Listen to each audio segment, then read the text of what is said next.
Hello అండి, నేను మహా. ఏ టీచర్ అయినా ఏదైనా నేర్పించడానికి నానా తంటాలు పడతారు. కొన్నిసార్లు తిడతారు, కొన్నిసార్లు అయితే కొడతారు కూడా.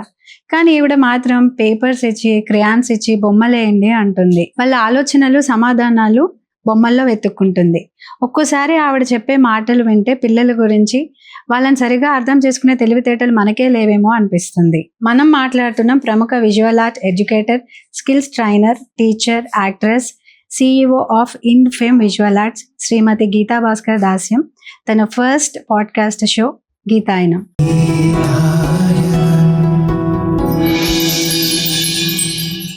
Hi ma'am. Hello Maha. Ma'am, ఈరోజు చాలా అంటే చాలా మీకు ఇష్టమైన టాపిక్. సో మీరు 35 years నుంచి టీచింగ్లో ఉన్నారు. సో ఈ టాపిక్ గురించి మీకన్నా ఎవరు బాగా మాట్లాడలేరని మా ఒపీనియన్. రీవాంపింగ్ education system. అంటే నాకంటే ఎక్కువ చెప్పలేరనే లేరు, అంటే చాలా మంది ఉన్నారు. అంటే మీరు ఆర్ట్ రూపంలోని సబ్జెక్ట్స్ ని డిఫరెంట్ వేస్ లో ఎక్స్ప్లెయిన్ చేస్తారు కదా. సో ఇక్కడ మీకన్నా బాగా చెప్పగలరా అని ఉన్నారు. Art is a powerful tool అన్నమాట. ఎడ్యుకేషన్ సిస్టంలో దాన్ని కొంచెం మనం ప్రాపర్గా యూజ్ చేసుకుంటూ వస్తే probably it can bring about a lot of change in children. అంటే నేను ఎక్స్పీరియన్స్ చేసి ఉన్నాను కాబట్టి అంటున్నాను. I'm an artist my self. నేను లైఫ్లో ఎన్నెన్ని అంటే లాట్ ఆఫ్ హర్డిల్స్ అందరికి ఉంటుంది కదా. How I came up with art అనమాట. అంటే art gives a lot of solace అనమాట ఒకటి. అండ్ తరుణ్ని చూసిన నేను, స్టూడెంట్స్ చాలామంది ఉన్నారు, ఎగ్జాంపుల్స్ ఇవ్వగలను.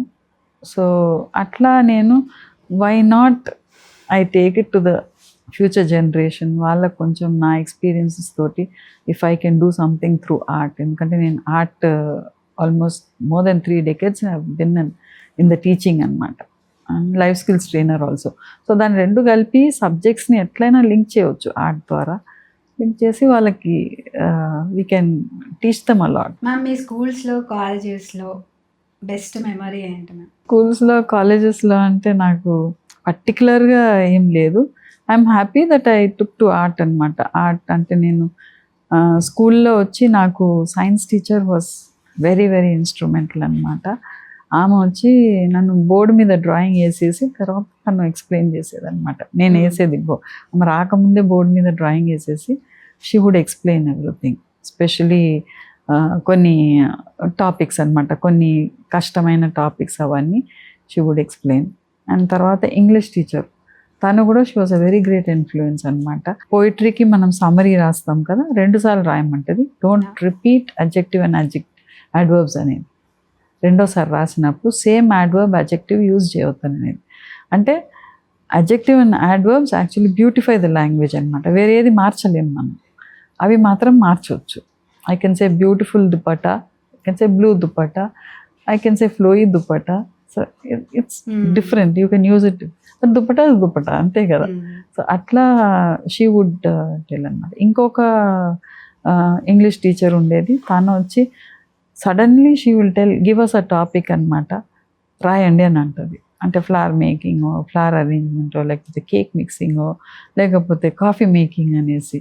సో అట్లా అందుకనే నేను అవుట్ ఆఫ్ ద టాపిక్ మీరు ఏదైనా కొంచెం ఇంట్రెస్టింగ్గా పిల్లలకు నేర్పితే it will be a wonderful memory for the child and definitely bring about a difference in the personality. అంటే మీరు ఫస్ట్ క్లాస్ నుంచి 10th వరకు ఒకటే స్కూలమా? అవును, నన్ను ఆంగ్లో ఇండియన్ స్కూల్లో వేసినాడు. నేను నాకు చదువు రాదనేసి కరికులం అదే స్కూల్లో కేంబ్రిడ్జ్ ఉండేది, నన్ను వేయలే, నాకు రాదనేసి నా సిస్టర్ని వేసినాడు కేంబ్రిడ్జ్లో మా నాన్న. మీ ఎడ్యుకేషన్ అంతా ఎక్కడైనా? చెన్నైలో అయింది. చెన్నై. అంటే మా గ్రాండ్ ఫాదర్స్ అక్కడ సెటిల్ అయిపోయినారు. సో నేను పుట్టి పెరిగింది చెన్నైలో. మ్యామ్, అప్పటి నుంచి ఇప్పటి వరకు ఎడ్యుకేషన్ సిస్టంలో ఏమైనా పెద్దగా చేంజెస్ అయ్యాయా? చాలా వరకు అవుతుంది కదా, టెక్నాలజీ ఇంప్రూవ్ అయ్యే వరకు చాలా వరకు అవుతుంది. బట్ 2+2 అయితే 4 కదా, మారదు కదా. సైన్స్లో నీకు H2 అయితే డొమైన్స్ ఆఫ్ ది ఎర్త్ అని అంటే అంతే కదా. హైడ్రోస్ఫియర్, లిథోస్ఫియర్, అట్మాస్ఫియర్ అనేది ఉంటుంది కదా, మారదు కదా. సో అంతే. అది మెథడాలజీ కొంచెం మార్చుకోవచ్చు మనం, దాన్ని ఎట్లా ఇంకా మనం మంచిగా చెప్పొచ్చు so that it remains in the child అనేది. డొమైన్స్ ఆఫ్ ది ఎర్త్ చెప్పేటప్పుడు 5 elements ఆఫ్ నేచర్ కూడా చెప్పొచ్చు కదా. అది ఆ టీచర్కి అక్కడ సిలబస్ కంప్లీట్ చేసేదానికి టైం లేదనంటే ఆర్ట్ క్లాస్లో చెప్పొచ్చు కదా.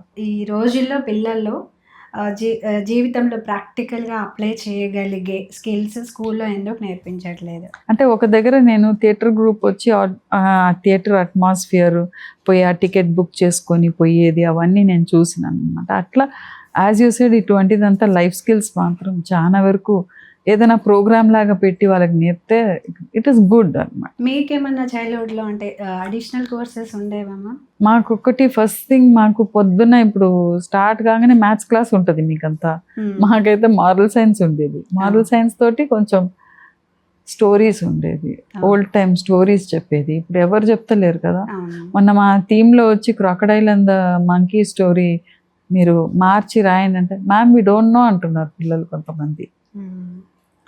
సో అట్లా మాకు అక్కడ అది ఉండేది. తర్వాత ఈవినింగ్ వచ్చి మాకు అంటే లాస్ట్ పీరియడ్ వచ్చి మాకు వీక్లీ 2 days మాకు యాక్టివిటీ పీరియడ్ ఉండేది. అంటే we could go and learn what ever we want అని అవి కొన్ని ఉండేది. మ్యామ్ మన సిస్టమ్ ఎప్పటికీ కూడా ఎగ్జామ్స్ మీద మార్క్స్ మీద ఎందుకు ఫోకస్ చేస్తుంది? క్రియేటివిటీ మీద ఇంకా ప్రాబ్లమ్ సాల్వింగ్ అలాంటివి ఎందుకు చేయట్లేదు? పేరెంట్స్ అడుగుతారు కదా, మా వాడికి ఎంత వచ్చింది, మీ వాడికి ఎంత వచ్చింది, అక్కడ కంపారిజన్స్. మళ్ళా అది నేనే ఒక టార్గెట్ని, నీకు మీ సిస్టర్ నీ అక్కకి ఇంత వచ్చింది, ఇంగ్లీష్లో ఎంత బాగా మాట్లాడుతుంది, నువ్వేం చేస్తున్నావు అనేసి కంపేర్ చేస్తారు కదా. ఆ ప్రెషర్ అంతా వాళ్ళు స్కూల్ మీద పెడతారు, టీచర్స్ మీద పెడతారు. మ్యామ్ ఇప్పుడు కొత్తగా వచ్చిన AI tools, digital AI tools మనకి సిస్టమ్కి హెల్ప్ అవుతున్నాయా లేకపోతే ఇంకా పాడు చేస్తున్నాయా? అంటే టెక్నాలజీ తెలియాలి పిల్లలకు, వాట్ ఈస్ హ్యాపెనింగ్ అనేది తెలియాలి, నేర్చుకోవాలి. లేదు, తప్పేం లేదు దాంట్లో.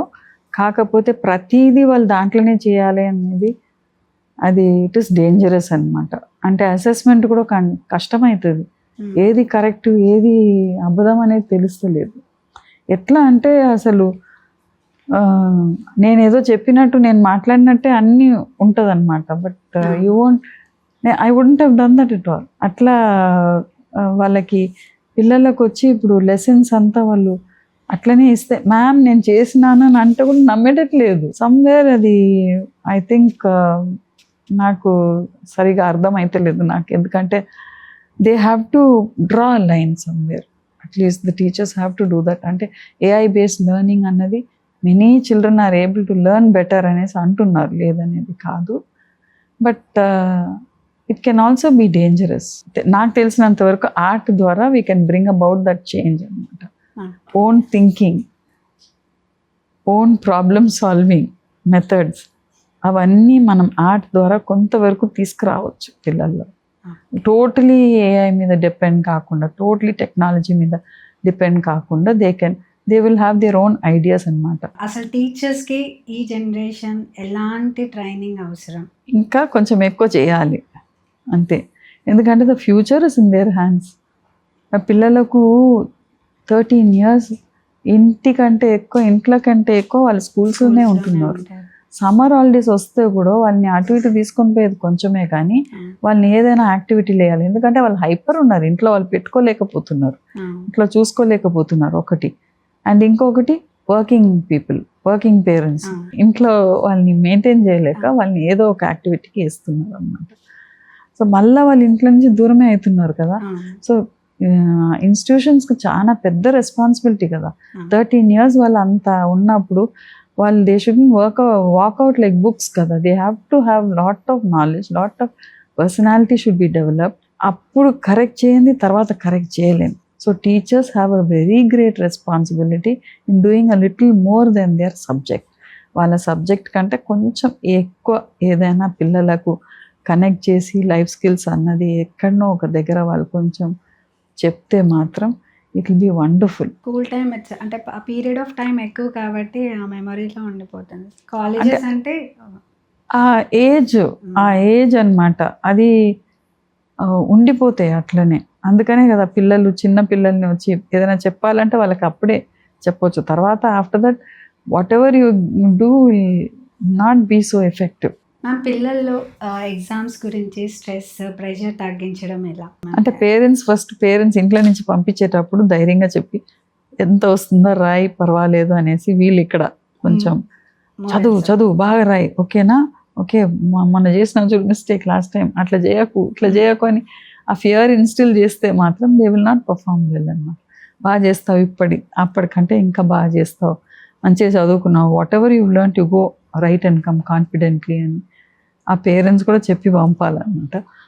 At the same time teachers కూడా మరీ మార్క్ ఓరియంటెడ్ ఉండకుండా let them do the write the answer. ఇప్పుడు తరుణ్కి ఒక్కసారి 5th క్లాస్లో అనుకుంటాను నేను, ద కంటెంట్ వాజ్ కరెక్ట్, వాడు వేరే రకంగా రాసినాడు, వాడికి కొంచెం అది అలవాటు ఉండే అనమాట, చెప్పిందే రాయలేదు కానీ దాంట్లో ఎసెన్స్ ఉంది, చెప్పిందే రాయలేదు అనేసి మార్క్ కట్ చేసేసాను. He will never forget that.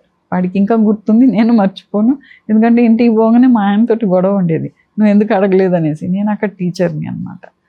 So ఇవన్నీ చాలా ఉంటాయి అన్నమాట. ఆ బయస్డ్ ఫీలింగ్ అంతా ఉండొద్దు టీచర్స్కు, అందరినీ ఒకలాగా ట్రీట్ చేయాలి అనేది నాకు. ఎందుకంటే మ్యామ్ ఇప్పుడు ఐఐటి, నీట్, క్యాట్ ఇలాంటి ఎగ్జామ్స్ చూసుకుంటే లక్షల్లో రాస్తారు ఎగ్జామ్స్, కొంతమందికే వస్తాయి. ఒక exam cannot decide your intelligence కదా, మేబీ నెక్స్ట్ ఆపర్చునిటీ వచ్చినప్పుడు ఇంకా బాగా చేస్తావు కావచ్చు. సో వాళ్ళకి ఆ ఫియర్ ఇన్స్టిల్ చేయొద్దు. అంటే వాళ్ళు అమ్మ నువ్వు పాస్ అవుతావో కాదో, నువ్వు తెస్తావో లేదో, నువ్వు ఇది అయితే అయిపోతుంది, ఈ 10th అయిపోతే అయిపోతుంది అట్లా అనేసి ఇన్స్టిల్ చేయొద్దు. Always there is an option. ఇప్పుడు మా అక్క గోల్డ్ మెడలిస్టే, చాలా బాగా చదివేది, చాలా బాగా ఉండేది. నన్ను దేనికి పనికి రాను అట్లా ఇట్లా అని అన్నారు. నేను ఆర్డినరీ ఆర్టే, అయినా I'm able to do something కదా. సో ఎప్పుడు ఎవరు ఎట్లా మారుతారో అనేది తెలియదు. ఎగ్జామ్స్ టైంలో పేరెంట్స్ గైడెన్స్ ఎక్కువ important, teachers parents guidance important, very important అనమాట. How what you feed them, వాళ్ళకి ఎట్లా ఫుడ్ ఇస్తున్నారు, ఎట్లా how you encourage them to write well, వాళ్ళకి ఫియర్ లేకుండా పర్వాలేదు, నువ్వు ఎంత తెచ్చినా పర్వాలేదు, it's okay, do your best, give your best, you are capable, చెయ్యి అనేది, this is not the only exam అన్నది వాళ్ళకి చాలా అవసరం. అది పేరెంట్స్. మ్యామ్ మీ ఇమాజినేషన్లో ఐడియల్ స్కూల్ అంటే ఎలా ఉండాలి, ఏమేమి ఉండాలి? అంటే ఒక్కొక్క స్కూల్కి ఒక్కొక్క ప్యాటర్న్ ఉందన్నమాట. ఒక స్కూల్లో వచ్చి యూనిఫామే లేదు, 7th వరకు ఎగ్జామే లేదు. ఒక అతను మొన్న మాట్లాడేటప్పుడు మేము ఎగ్జామే పెట్టమని అన్నారు. అంటే ఇట్ డిపెండ్స్ అనమాట, it depends on the individual. Institution వచ్చి ఇస్తుంది అన్ని, అంటే వాళ్ళ కెపాసిటీలో వాళ్ళు ఏదో ఇస్తున్నారు. So you can't say that this school is ideal, that school is ideal, ఎందుకంటే ఈచ్ పర్సన్ ఇస్ డిఫరెంట్ కదా. సో ఈ స్కూల్లో, ఈ ఇన్స్టిట్యూషన్లో చెప్పేది, ఈ ఇన్స్టిట్యూషన్ స్టైల్లో నేను నేర్చుకునేది నాకు సూట్ అవుతుంది, ఇంకోళ్ళకి సూట్ కాదు కదా. So you can't brand it like very good institution అది ఇది అనేసి. That is why I put him, వీడు ఏం చదవలేదు అని అంటే అది కూడా విని ఉన్నాం కదా, అది బాగుందని అనుకున్నా నేను ఆ స్కూల్లో వేస్తే. అంటే ఒకరికి మంచిగా ఉండేది, ఇంకొకరికి మంచిగా ఉండకపోవచ్చు. So it depends totally on how the parent deals with the child also. At the same time school also వాళ్ళకి ఆ కరికులం, అంటే పేరెంట్ టీచర్స్ మీటింగ్ ఉంటుంది కదా, అక్కడ వాళ్ళు డిసైడ్ చేసుకొని పిల్లలకు తగ్గట్టు ఆ ఎన్వైరన్మెంట్ తగ్గట్టు వాళ్ళకి ఏమేమి పెట్టాలి, ఏమేమి చేయాలి, ఎట్లా చేయాలి అన్నది డిస్కస్ చేసి దే కెన్ ఇంప్లిమెంట్ అన్నమాట. మ్యామ్ ఇప్పుడు స్కూల్లో ఉండే ఫెసిలిటీస్ అంటే ఎడ్యుకేషన్ సిస్టంలో అంటే ఆర్ట్స్ ఇలాంటివన్నీ కలిపి కల్చరల్ యాక్టివిటీస్ కూడా అంటే ఫీజ్ పైన డిపెండ్ అయి ఉంటాయా, లేకపోతే అట్మాస్ఫియర్ని బట్టి? అది నాకు తెలియదు, ఎందుకంటే ఫీజ్ అన్నది it is too sensitive subject. ఎందుకంటే వీ కాంట్ జడ్జ్ ఎనీథింగ్ అనమాట. It depends. కరికులం కూడా కొంతమంది సిబిఎస్ఈ తీసుకుంటున్నారు, కొంతమంది ఐసిఎస్ఈ, కొంతమంది కేంబ్రిడ్జ్, కొంత స్కూల్స్లో వచ్చి ఐబీ ఉంది. సో ఆ వేరియేషన్స్ కూడా ఉన్నప్పుడు దానికి తగ్గట్టు వాళ్ళు ఇన్ఫ్రాస్ట్రక్చర్ ఉండాలి, దానికి తగ్గట్టు వాళ్ళకి టీచర్స్ని తీసుకోవాలి, పేమెంట్స్ ఉంటుంది, ఇవన్నీ చాలా ఉంటాయి అన్నమాట. సో ఫీ స్ట్రక్చర్ ఎట్లయినా డిఫర్ అవుతుంది. ఆ స్కూల్లో ఫీజు తక్కువ, ఈ స్కూల్లో ఫీజు ఎక్కువ అని అంటే మాత్రం అది తప్పది. అక్కడ కూడా మళ్ళీ డిఫరెన్స్ వస్తుంది ఎట్లయినా, ఎందుకంటే it depends on how what type of a system they follow and how they take the teachers also అన్నది. కొన్ని స్కూల్స్ ఏమో ఐసిఎస్ఈని డిపెండ్ చేసుకొని ఉంటాయి, కొన్ని స్టేట్ సిలబస్ అని, సిబిఎస్ఈ అని ఇలా ఉంటాయి కదా మ్యామ్. అందులో అంటే ఏది బెస్ట్ అని మనం డిసైడ్ చేయలేము, బట్ వాళ్ళ ఫ్యూచర్ని బేస్ చేసుకొని ఏది బెస్ట్ అంటారు? ఫ్యూచర్ నీకు తెలుస్తుందా? ఇప్పుడు నాదే చెప్పినాను కదా, ఉమ్. మా అక్కని కేంబ్రిడ్జ్లో వేసినాడు, నన్ను Anglo Indian high school examination రాయిపించినాడు అనమాట, ఆ కరికులంలో వేసినాడు. So how can you decide the future? మనం ఇచ్చేది బెస్ట్ ఇవ్వాలి, వీ హ్యావ్ టు మానిటర్ అనమాట. రేపు వాళ్ళు ఎట్లా అవుతారు, దాన్ని ఎట్లా తీసుకొని డెవలప్ చేసుకుంటారు అనేది మళ్ళీ ప్రతి ఇండివిజువల్. అందుకని life skills is very important. Ma'am, మీరు లాస్ట్ టైం ఇంకొక పాయింట్ చెప్పారు మనం జనరల్గా డిస్కస్ చేసుకునేటప్పుడు. అంటే వన్ డేలో పిల్లలందరికీ ఒకటే సబ్జెక్ట్ చెప్పారు, ఇన్ని సబ్జెక్ట్స్ ఇలా ఇలా ఒక 1 hour 2 hours అని క్లాసెస్ ఉంటాయి, దాన్ని బట్టి వాళ్ళ మైండ్ సెట్ డెవలప్ అవుతూ ఉంటుంది అని చెప్పారు. అది మాత్రం చాలా మంచిది system, school system, time table అన్నది. నేను అదే కదా, 40 minutes క్లాస్ మ్యాథ్స్ ఉంటుంది, మళ్ళా అక్కడి నుంచి టోటలీ డిఫరెంట్ సైన్స్కి వస్తావు, లేకపోతే లాంగ్వేజ్ ఉంటుంది, టోటలీ డిఫరెంట్. అక్కడ నువ్వు నేర్చుకుంది కానీ అక్కడ వచ్చిన మార్కులు కానీ మళ్ళీ నువ్వు ఈ క్లాస్కి తీసుకుపోలేవు. It is totally different. అంటే అక్కడనే మనకు ఆ బ్రేకింగ్ సిస్టమ్ వచ్చేసిందా, breaking of thoughts, breaking of the mind, the breaking, I mean getting switching over to another topic or subject కదా. So that's a wonderful thing actually. స్కూల్స్లో already కొన్ని schools అయితే 6-7 వరకు ఉంటాయి, మార్నింగ్ 8 to, మళ్ళీ after the tuitions కూడా ఉంటాయి. అదే, సో వాళ్ళు ఎంత స్ట్రెస్ అయిపోతూ ఉంటారు, చాలా స్ట్రెస్ అవుతారు. ఒకసారి లాంగ్ బ్యాక్ నేను టైమ్స్ ఆఫ్ ఇండియా వర్క్షాప్ చేసినప్పుడు ఒక స్కూల్లో ఒక అబ్బాయి వచ్చి కాళ్ళలో పడిపోయినాడు. మ్యామ్ ప్లీజ్, అంటే మాది టోటలీ వేరే వర్క్షాప్స్ ఉంటాయి లైఫ్ స్కిల్స్ మీద, అంతా కమ్యూనికేషన్ స్కిల్స్ మీద అంతా. మేడం మీరు వారానికి ఒక్కసారైనా వచ్చిపోండి అని, మేము 4 టిఫిన్ బాక్స్ తీస్తాం స్కూల్ కనేసి. సో వాళ్ళు కంప్లీట్ స్కూల్లోనే 8 to 8 ఉంటారంట. So there are institutions working like that also. అంటే పేరెంట్స్ అడుగుతున్నారు, పేరెంట్స్ అలౌ చేస్తేనే కదా వాళ్ళు నడుపుతారు. సో ఇట్స్ అ సిస్టమ్, నువ్వు ఒక్కరిని బ్లేమ్ చేయలేవు. మ్యామ్, ఈ ర్యాట్ రేస్లోనే ఉంటూ మన పిల్లల ఐడెంటిటీని ఎలా కాపాడుకోవచ్చు? పిల్లలకు కొంచెం పేరెంటింగ్ సపోర్ట్ బాగుండాలి. They have to give them lot of time, కొంచెం వాళ్ళకి టైం కేటాయించాలి, వాళ్ళకి స్టోరీస్ చెప్పాలి. తర్వాత స్కూల్ పోయినాక school should also not treat them as 30 children in the classroom. Each one is coming from different families. So కొంచెం అక్కడ పర్సనల్ అటెన్షన్ ఉండాలి. కౌన్సిలర్స్ ఉన్నారు కొన్ని స్కూల్స్లో, కొన్ని స్కూల్స్లో లేదు. కౌన్సిలింగ్ ఉండాలి. ఇప్పుడు ఒక ఆర్ట్ ప్రోగ్రాంలో, నేను ఎందుకు ఆర్ట్ మీద అంటున్నా అంటే I have no rights to talk about other subjects అనమాట. నాకు ఎక్కువ నాకు అంత లేదు, నాలెడ్జ్ లేదు చెప్పేదానికి అనేసి. ఎందుకంటే హౌ ఇట్ వర్క్స్ అన్నది వాళ్ళకి తెలుస్తుంది, ఏ సబ్జెక్ట్ వాళ్ళకి తెలుస్తుంది. ఆర్ట్ వర్క్ వచ్చే వరకు I feel that we can bring about a lot of change in the child mentality అన్నది. ఇప్పుడు ఒక using your mathematical measurements design a room for yourself అని అంటే, ఒక అబ్బాయి ఉట్టిగా బెడ్ డ్రా చేసేసి ఫ్యాన్ నుంచి హ్యాంగ్ చేసేటట్టు వేసినాడు figure. Something is happening in that child's mind కదా, యూ కెన్ ఐడెంటిఫై అనమాట. అందుకని ఆర్ట్లో వచ్చి ఇప్పుడు మ్యాథ్స్లో ఒక ప్రాబ్లం ఇస్తే అందరికి ఆన్సర్స్ ఒకటే ఉంటుంది, సైన్స్లో ఒకటి చెప్తే అదే ఆన్సర్ రావాలి, దేంట్లో అయినా ఏ సబ్జెక్ట్లో అయినా. ఇప్పుడు మ్యూజిక్ తీసుకోండి, టీచర్ చెప్పినట్టే చేయాలి, you can use your own శృతి కదా. అండ్ అక్కడ డాన్స్ అయినా అంతే. ఒక ఆర్ట్ సబ్జెక్ట్లో మాత్రం it is such a wonderful flexible, it is a language wear each child is speaking it differently.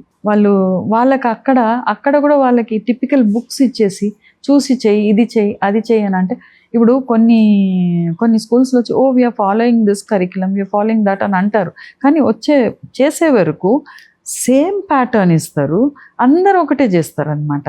నాకు అది అనేది, ఇప్పుడు పేపర్ బోట్ ఎందుకు నేను ఇట్లా క్రష్ చేస్తా, ఒక దగ్గర కలర్ చేస్తా, ఒక దగ్గర చింపుతా, ఇంకొక I can do it differently. What ever I do, if I put it on water it's going to float కదా. నేను చేసే ప్యాటర్న్ చేస్తేనే బోటా, అర్థమైందా? ఇప్పుడు రోడ్ మీద కార్లు, వెహికల్స్ పోతున్నాయి, ఒక్కొక్క vehicle has its own beauty, it has its own pattern అనమాట. అటువంటి అప్పుడు ఇక్కడ వచ్చి నువ్వు ఆర్ట్ క్లాస్లో కూడా నువ్వు ఒక టెంప్లెట్ బుక్ చేసేసి యాపిల్ అంటే రెడ్డే ఉండాలన్నట్టు ఎందుకు? ఇట్ కెన్ బి డిఫరెంట్ కదా. So that is my argument. అది ఒక్క క్లాసు వీక్లీ వన్సే ఉంటుంది, ఇట్స్ లైక్ అ టానిక్. అయితే ఇప్పుడు మీరు చెప్పిందంతా ఇప్పుడు సిటీలో అంతా పిల్లలకి అంత అవైలబుల్లో ఉన్నాయి, బట్ విలేజెస్లో వాళ్ళకి ఇంత నాలెడ్జ్ ఉండదు కదా. ఎందుకు లేదండి, వాళ్ళు ఇంకా బాగా చేస్తున్నారు. మేము ఆర్డిఎఫ్ స్కూల్కి వాళ్ళకి ఇస్తున్నాం అనమాట. They are all in the rural belt అనమాట. వాళ్ళు ఎంత బాగా చేస్తారండి, వాళ్ళు కూడా బాగా చేస్తారండి. They have innovative methods of learning language అనమాట. ఎంత బాగా మాట్లాడుతున్నారు వాళ్ళు. They do it so, they are so creative. చేయాలి. ఇన్ఫ్యాక్ట్ ఇవాళ కూడా there is one of the chief persons was talking to me. ఏందనంటే ఎక్స్పీరియన్షియల్ లెర్నింగ్ కొంచెం మనం ఇంక్లూడ్ చేయాలి అనేది. అండ్ నేను వాళ్ళు హరికృష్ణ మామిడి సార్ కూడా చెప్తా ఉన్నారు, ఇట్లా we have to go to the rural belt అని వాళ్ళకు కూడా ఇవ్వాలి, వాళ్ళకు కూడా చెప్పాలని. Wonderfully they will do it అండి, చేస్తారు.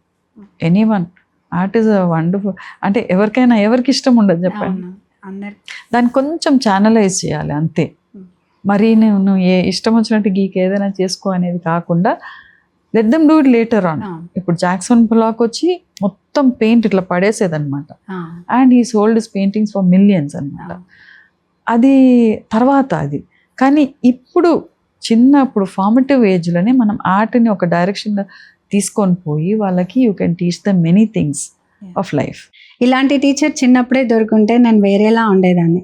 మించిపోయింది ఏం లేదు. ఈరోజు నేర్చుకున్నది అప్లై చేయడానికి ట్రై చేస్తాను. Thank you.